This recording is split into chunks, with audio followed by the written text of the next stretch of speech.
Let's see how to easily extend background or image in Photoshop. First of all, unlock the image layer and duplicate the layer.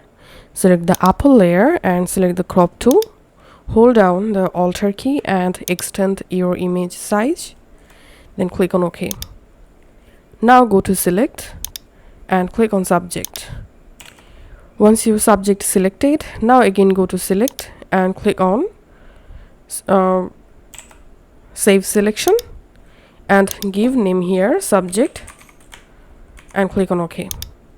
Now press Ctrl D to deselect your selection and then go to edit and click on content aware scale.